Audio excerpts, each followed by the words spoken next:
Here we are, getting ready to do some farming once again. I went ahead and finally finished cultivating the entire field and did roughly 2 perimeter passes with our rented 470. 5 hours on it today.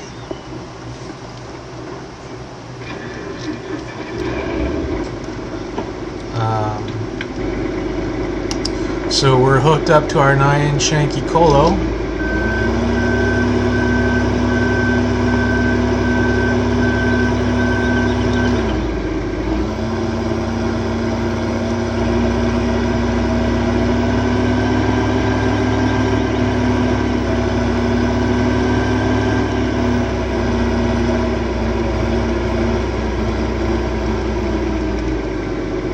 So unfold that.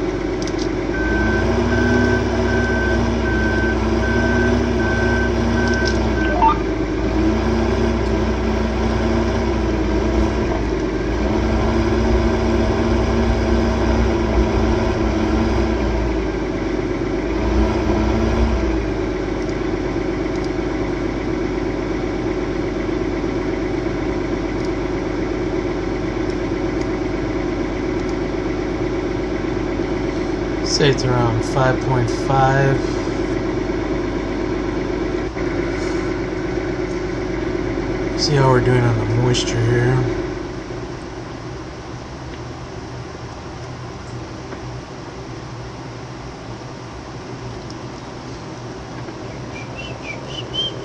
And then what we're gonna do,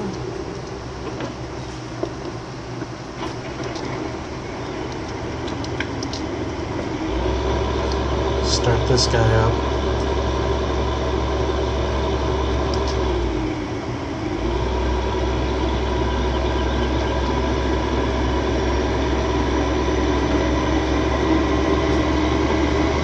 A little dirty, not too bad.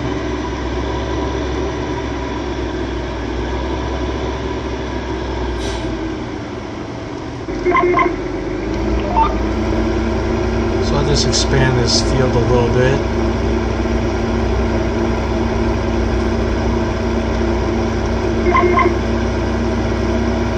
Make a new course for course play.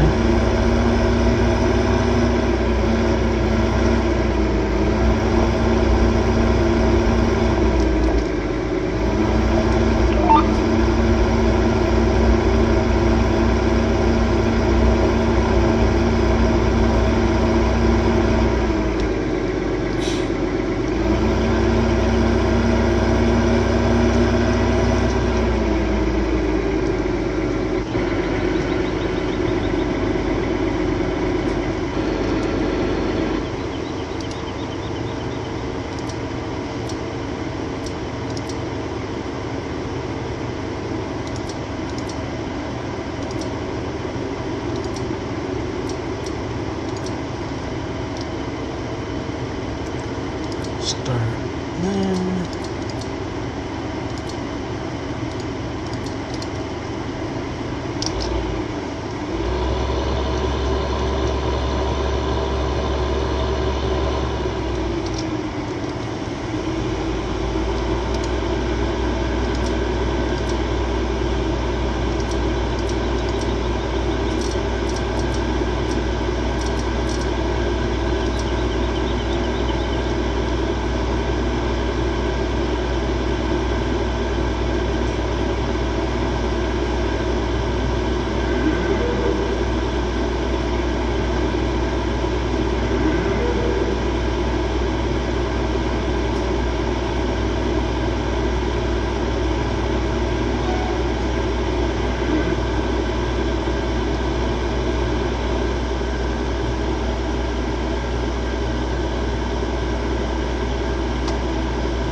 Nice suspension cab on our sprayer.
Alright, now that guy's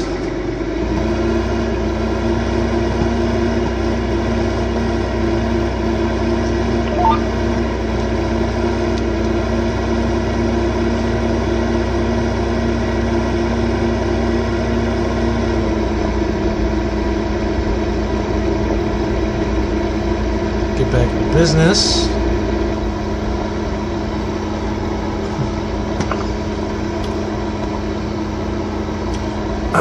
So this is pretty much just playing with this ripper. It's a little 9-shank.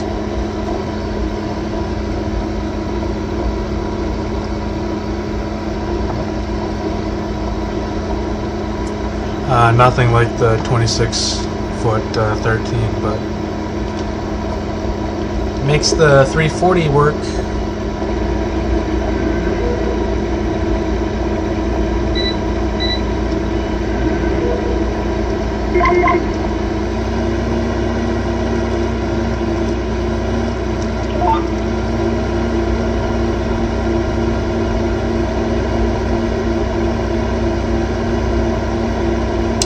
So this was a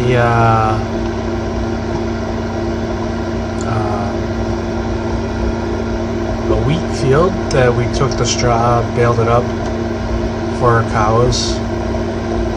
The new soil mod allows you to use like clover and alfalfa as a cover crop. It grows, you know, just like the grass does. I have it set so it's a four growth stage instead of 7 or 8 growth stages, and so it grows quickly, and you can till it in and get some decent nutrients as using it as a cover crop instead of spraying all kind of synthetic.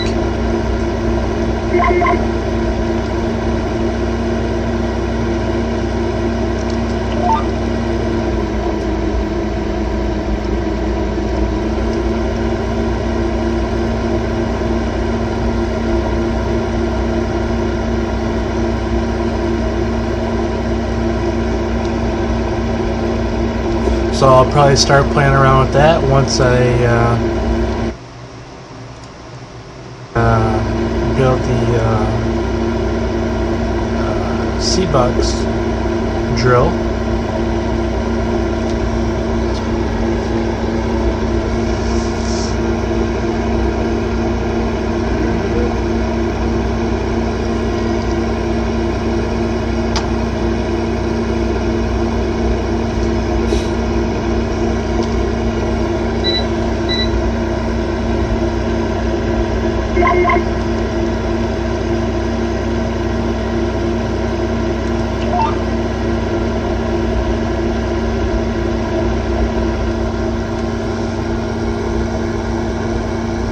So we just have one field left, field of corn. We're probably going to pick up another field this season since we have the money for it. We purchased the Tiger May 200 this season after we sold off our beans. So we own this Ecolo. We own the 110, the Tiger May 200, the combine, the 340 sprayer. This is 470s rented.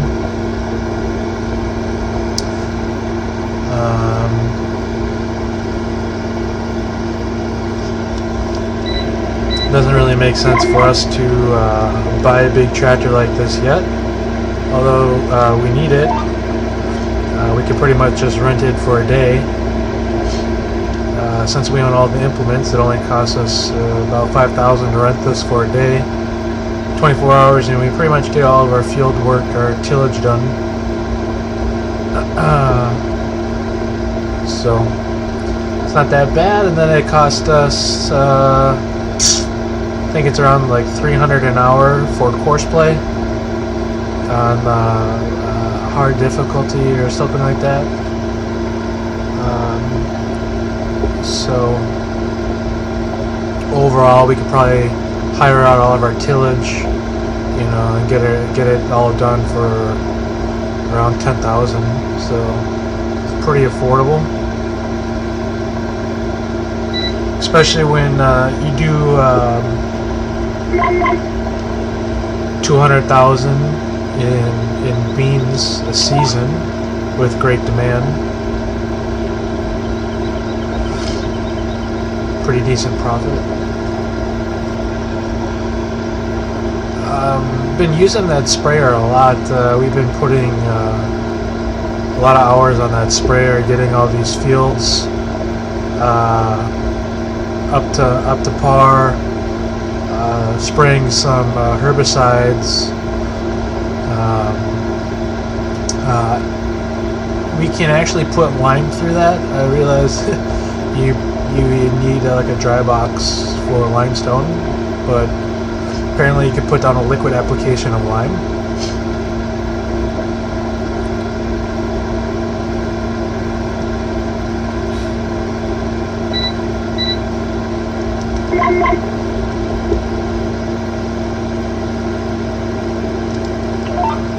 So we're not ripping every field every season. This is the first time this field has been chisel plowed, so we put down NPK and we're just plowing that into the soil here, getting it nice and mixed, and then we'll follow up with our cultivator. We'll probably broadcast some lime or something over this, and then till that in with our Tiger May. And then I don't know what we'll put here. We'll probably run soybeans here, and again in that field we just harvested.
Should make a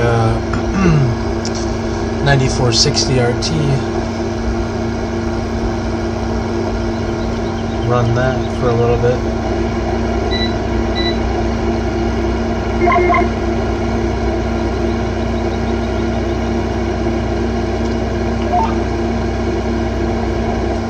A little bit easier to run than these articulating tractors.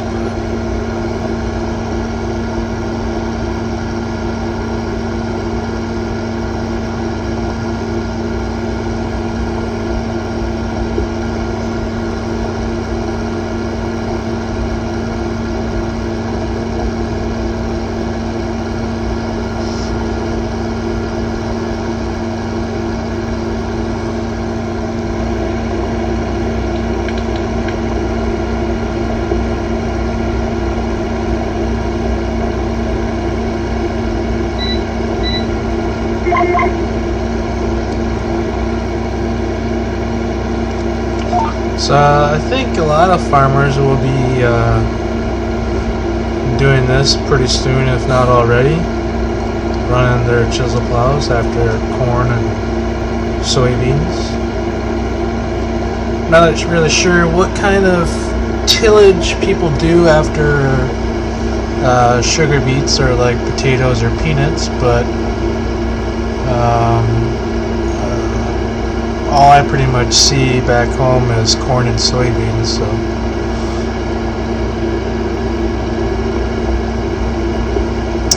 some people use offset discs to size up the residue, because you need pretty big implements to run. If you're trying to cover a lot of acres on a chisel plow, you need a big chisel plow and you need a big tractor. That obviously costs a lot of money. Even if you're writing it off over a couple of years, you actually have to have profit to write off against. So you need to have high cash flow.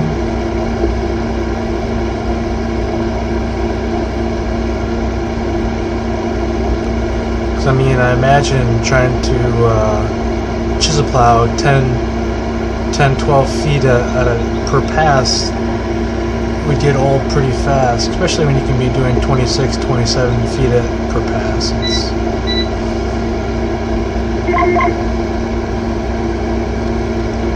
But I mean, you need to do it. You need to get the roots a chance to gain access to that deeper moisture, especially if it's a season of no rain. That moisture deep down needs to yield potential.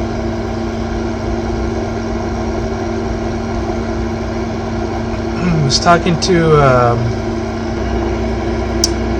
my uncle over break, like last year or something like that. He just has a little basically a hobby farm. He has like 500 acres. He does just for basically tax purposes. But a lot of the local farmers that are farming, a couple thousand acres during some dry seasons, they, fields that they chisel plow versus not chisel plow, the yields are significantly different. And you actually go and do a soil test and you look at the fields that are vertically or no-till. You go down 14 inches or so, and the moisture is still there. It's still wet. The crops didn't even have an opportunity to gain access to that because the soil was so hard, versus the fields that were chisel plowed. You go down 20 inches, it's bone dry. So those crops pretty much utilized all available moisture. So that's why they did so much better. So I think it's interesting when people are like preaching the no-till or minimum till. I just, the data isn't there to support. That's kind of anecdotal. I could see strip tilling being like the best tillage practice. It gives you that ability to get down, rip the ground, break up compaction, give your plants a chance to get access to that moisture. But then it also leaves a lot of the old residue intact for wind erosion and runoff. So I think that's pretty much the best practice you can get into is strip tilling. It's like combines all of the benefits into one.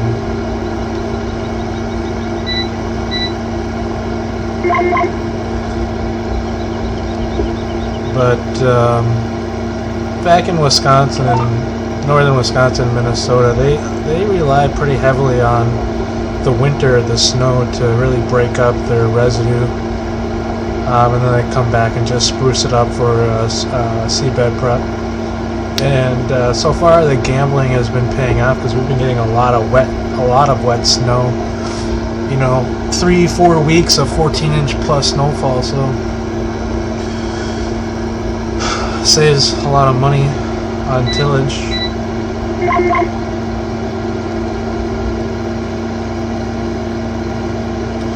But I never ever see anyone just doing vertical ripping.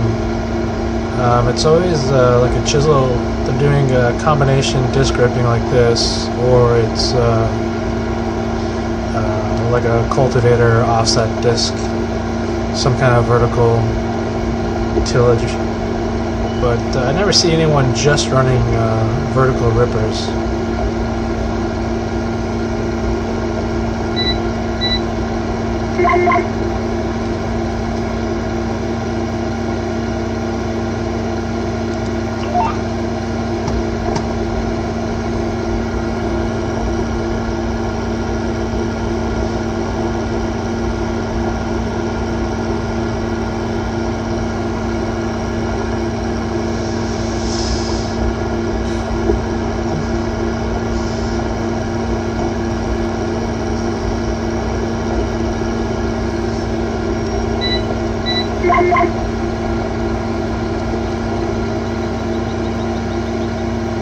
And there's another guy, close to my parents' house. I think he hobby farms like 500 or 700 acres of just crop farming. He works at Anderson Windows and then does his farming after. And he just logged out some woods and joined 2 fields. One was a square field and one was like a long rectangle, and he logged the woods that kind of separated the 2, and now it's a shape of an L. And he drilled a well and put a big irrigation unit. So I flew home last winter and I saw them put that in. So spend some money on that field. It's pretty much always corn. He runs continuous corn in that field. It's been like that the last, I don't know, 5-7 years he's been running continuous corn. That's all I ever see him plant there.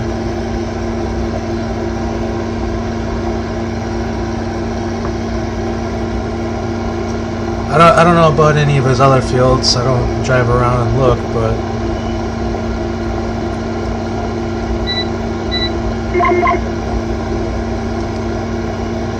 I imagine the field's probably a 200-acre field now, all irrigated, so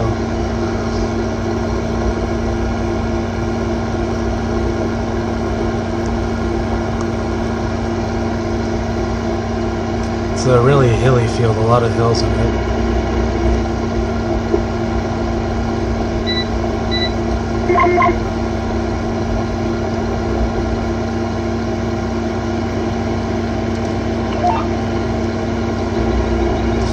But since he always plants corn there, it's always good for deer hunting. Always get something out of the stands on the edge of the fields.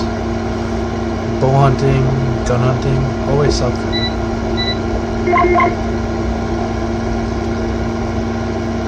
Gonna chisel plow right through this mud.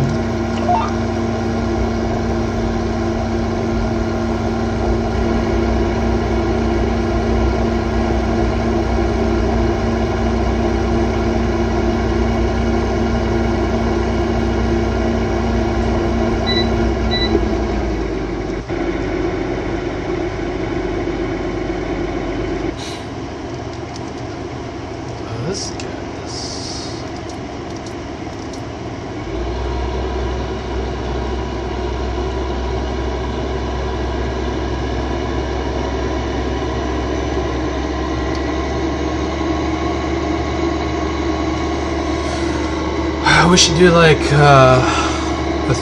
some pre-emerge herbicide in field 3.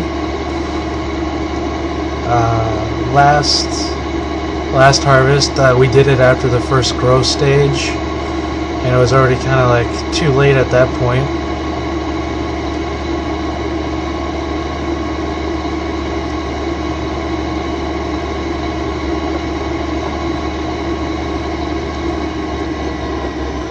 Have our mixer wagon full of feed.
Back around.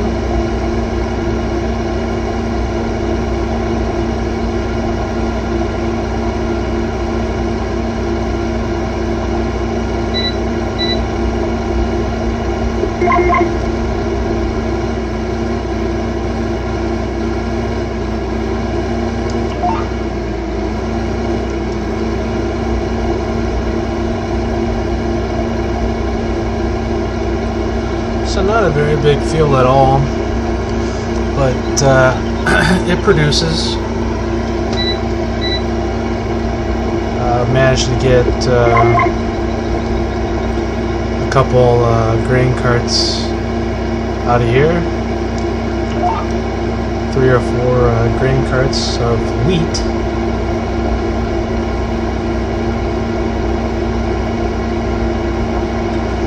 Hopefully we can increase those numbers.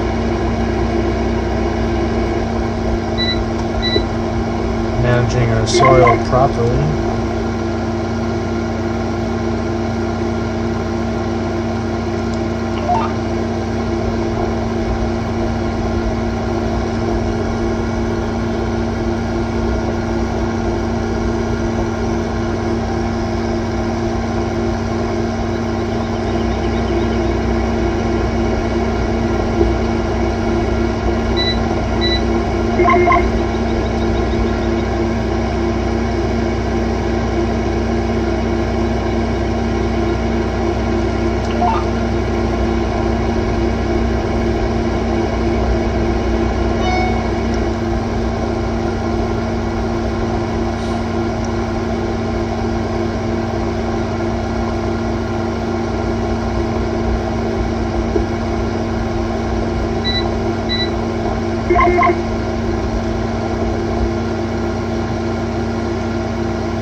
So I forget how big this field is. This is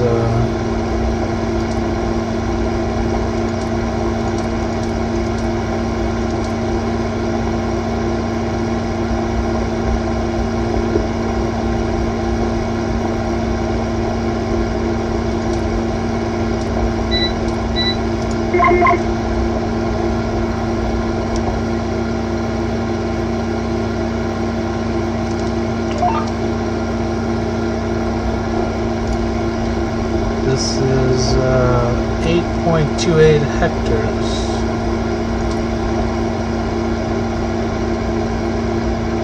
So basically around 20 acres maybe, roughly, plus or minus.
So I like this a lot better now that I changed the spec maps and I changed the normal maps.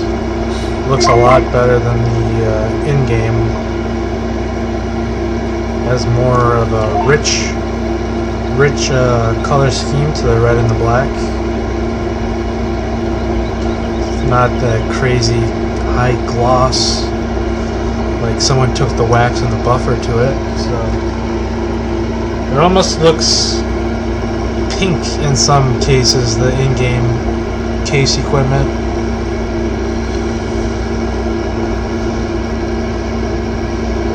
So I was always like confused. I mean, I took the hex color, the actual authentic red, and I did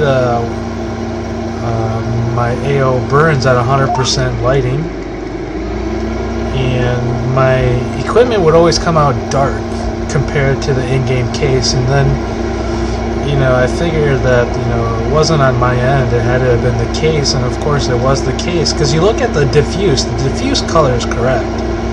Like the red that's used, it's actually a little bit lighter. You can darken it up 10% and it's a more accurate Case IH red.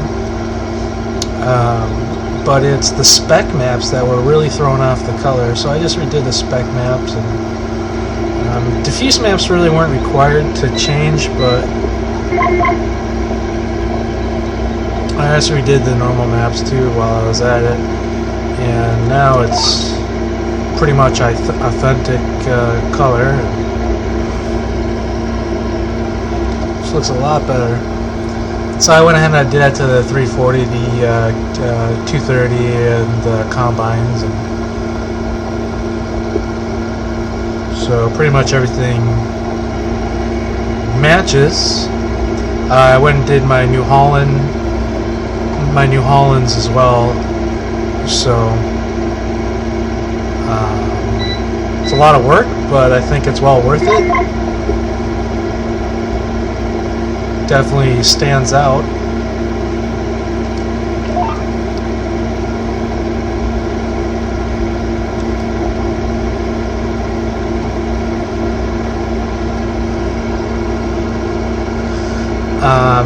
The spec maps aren't as like Photoshop like Giants does, but it's just kind of a random render of dirt, you know, quick random render. But it doesn't look too bad, but it really fixes the issue of interfering with the diffuse image color, which is the biggest thing.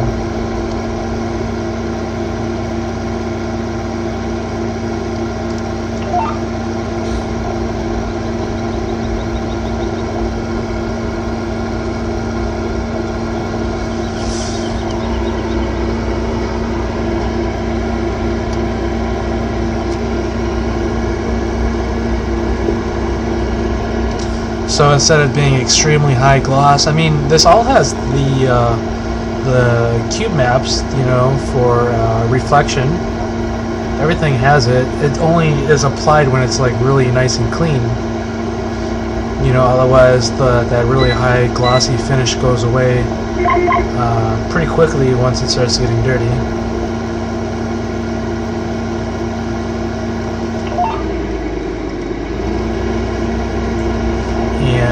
I don't have the no gloss mod installed at all. I mean, this all has spec maps, has cosine values of like 50, has cube maps, and I think this is what they should have done, but Giants kind of does their own thing.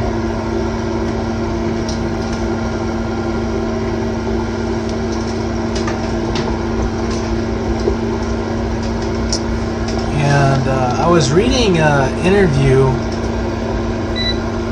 more or less, about like a I don't know who it was at Giants. Some bigwig at Giants was being interviewed about the success of the Giants company and Farming Simulator, and how instead of looking for people to publish them, publishers are coming to them wanting in on it.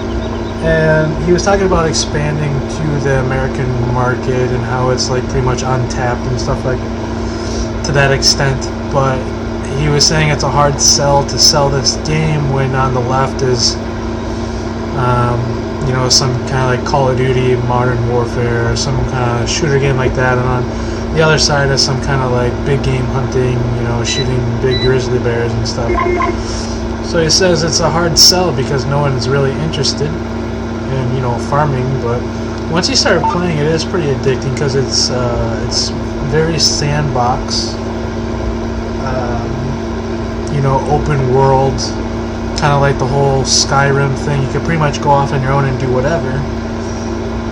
But then you look at this new thing that they're going to release, this gold edition or whatever. It's like some new models, and it's all European equipment, not a single thing American. So like this whole speech about expanding and trying to capture market share in the American, you know, gaming community, and then they go ahead and just release 20 more European models, which are, you know, basically garden tractors for an American farmer.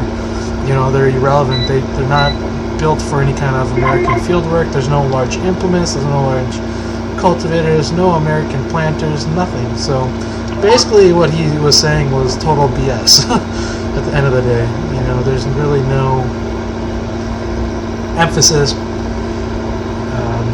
The closest thing was that titanium DLC, but you know, they should release like an American pack that's not, that you don't have to pay for. It should be part of the game, or at least like make a farming simulator like American edition or something like that. You know, so people like myself don't have to make everything. You know, it should just be standard. So I just thought that was kind of funny that this guy goes into this explanation, and then a few weeks later they announce a release of a gold edition, basically Euro gold edition.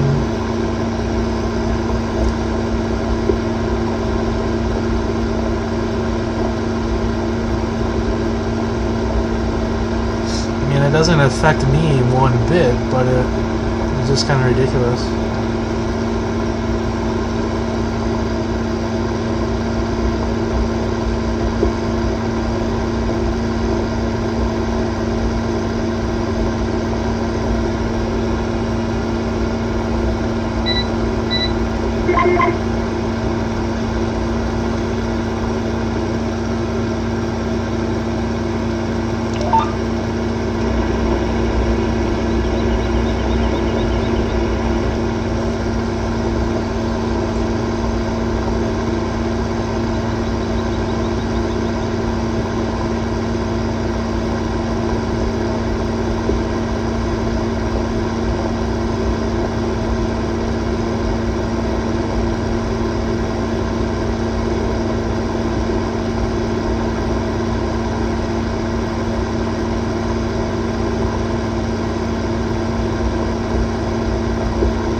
I don't know how the whole license agreement process works. If you share profits with the company, you're gaining, you know, rights to, like, I don't know how that all works, but I imagine it wouldn't be that difficult based on how popular this game has become to get license agreements from like Eggco, so you can start making some Challenger equipment, because I know Challenger's big in Europe and it's big in America. Basically, why not make some Horsch Anderson implements, because you know, Horsch is trying to really get into the American agriculture with their high-speed planters and their no-till air seeders. So I mean, I can't imagine it being difficult to obtain those licenses to use their brand. John Deere, I don't think that would ever happen, because Case in New Holland already like agreed, and I think John Deere has its own game, but I don't think that would ever happen. But at least, I mean, there's so many, like, even they're partners currently with Kuhn. I mean, what about Kuhn Kraus? You can make, you know, American feeder wagons, the Knight brand. You can make nice tillage equipments, Kraus Dominator, you know, big chisel plow. So, but they just keep making the European Although they already have license agreements with these companies, they just make the European equipment.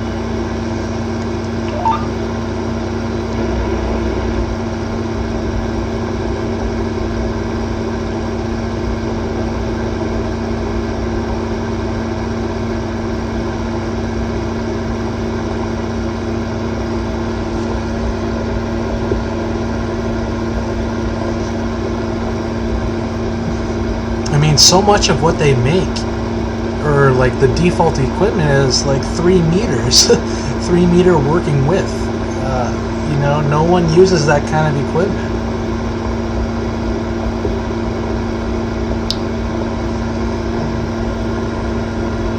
You know, and then the biggest in-game stuff they make is like a 10 or 12 meter seeder, and the biggest corn planter they make is a joke.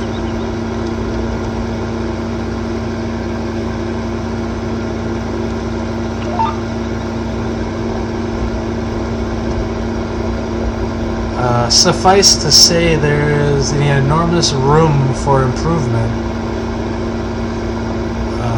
But so far, like,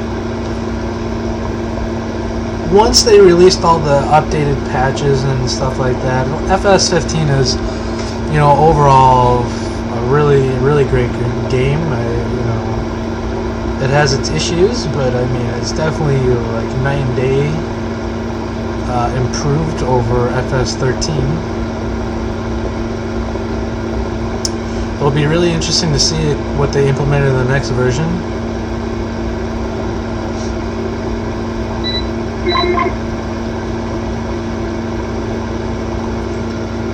But yeah, they definitely need to fix the navigation meshes for animals. There needs to be the option to make multiple separate navigation meshes. Definitely, they need to fix their economy, because every good sandbox game, which this is built around a solid fictitious economy. I mean, you know, the current economy, it's fine. You can download random economics mod that pretty much like randomizes prices. You know, that can be found in the MIG map mod on Mod Hoster. But other than that, I'd like to see the ability to get contracted rates.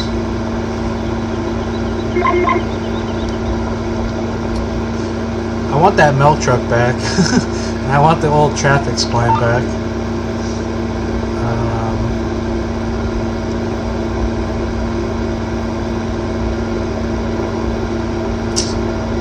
Other than that,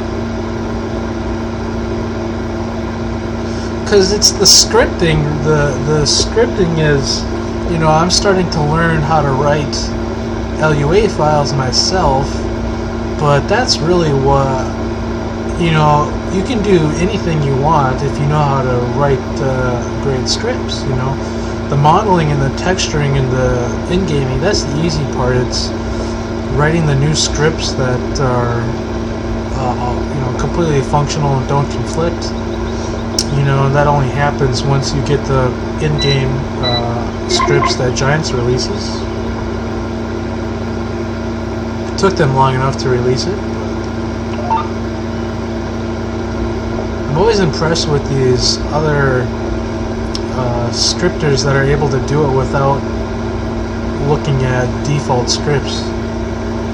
It's amazing.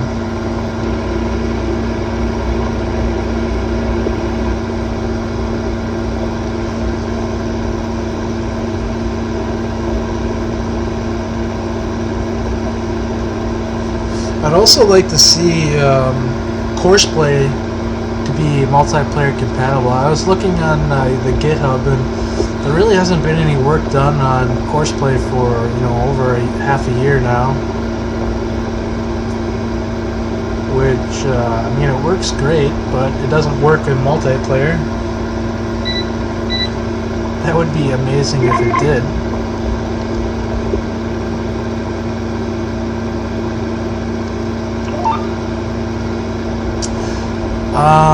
Another thing is, I'd also like to see the ability to have multiple silo capacities. Like each trigger, like unload trigger, had was like farm 1, farm 2, farm 3, you know, and on your PDA you would be able to see that. And on your multi-silo trigger where you unload, it would only unload what was unloaded there. I know the creator of the Universal Process Kit had this available in 13. It had, you know, with switching triggers and stuff like that. I was talking to him, you know, a couple weeks ago, and he was working on it for 15. But that would be another great thing if it was just, you know, included, because they pretty much made their own. It's called multi-silo trigger, but it's the same thing as the all-in-one.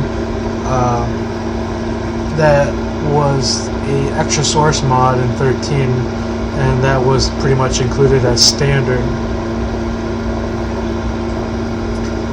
And then the multi-fruit eliminated the need for each fruit to have its own LUA file. So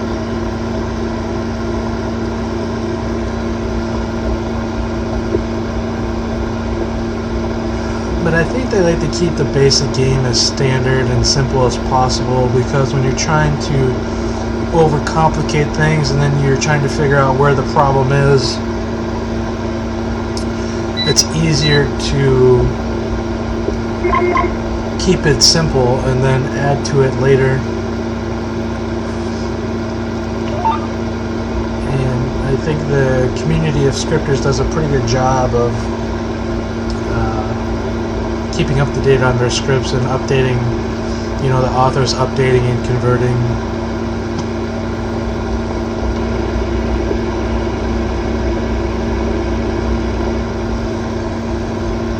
So we've been ripping for almost an hour based on our tractor.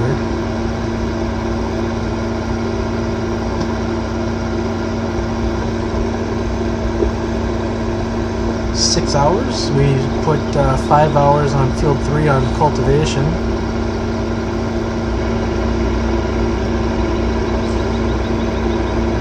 Chisel plow's getting pretty dusty at this point.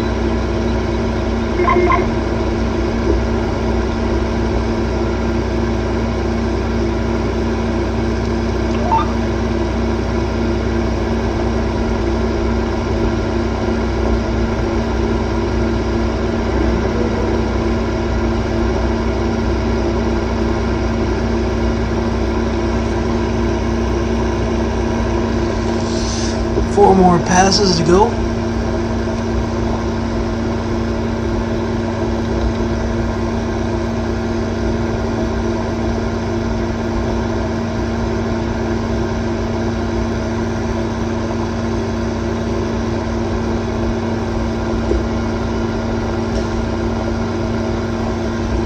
Another cool thing would be if, instead of paying full price for a machine, is if you can make payments. You know?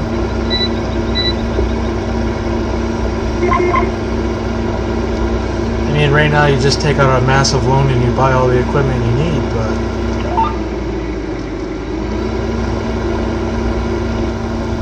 making payments would be pretty cool.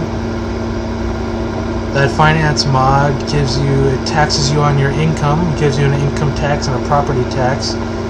It taxes you on your amount of acreage owned and its value, and it taxes you on your income on the day.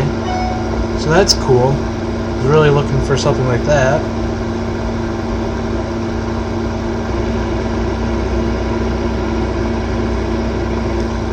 I really like this OEM real terrain. It's similar to the one that was pretty much implemented in Drive Control, but Drive Control really,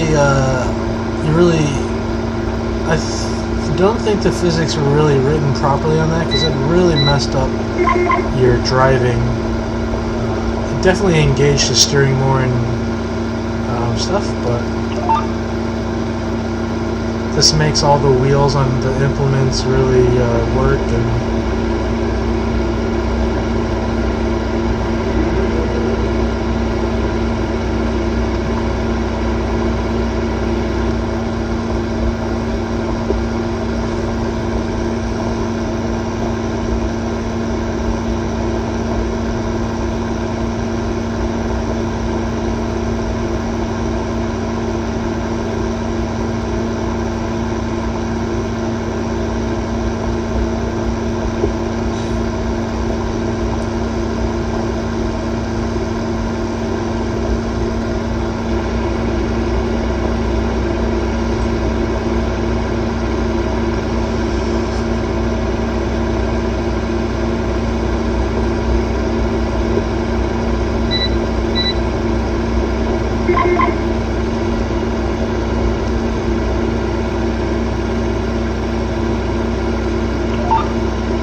One thing I think the Giants really needs to focus on is I think they need to pay more attention to modders, because this game, if you look at anyone playing the game, you know, I would say 90+% of the population that plays this game is using a mod or an edit of some sort.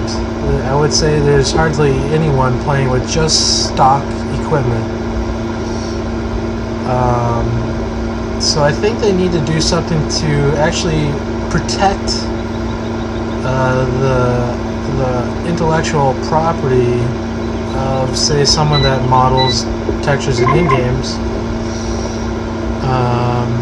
instead of trying to weasel out of it by saying if you release something to public, it's user-generated free material, blah blah blah.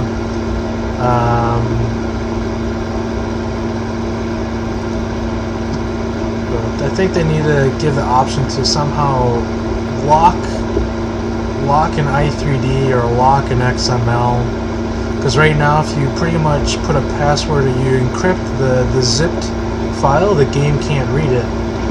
So if they made it available for the game to read encrypted and password coded zipped files, I think that would be enough to solve the issue of people taking others' credit for others' work. So we'll just fold up this dirty. I should do a perimeter. I will later, but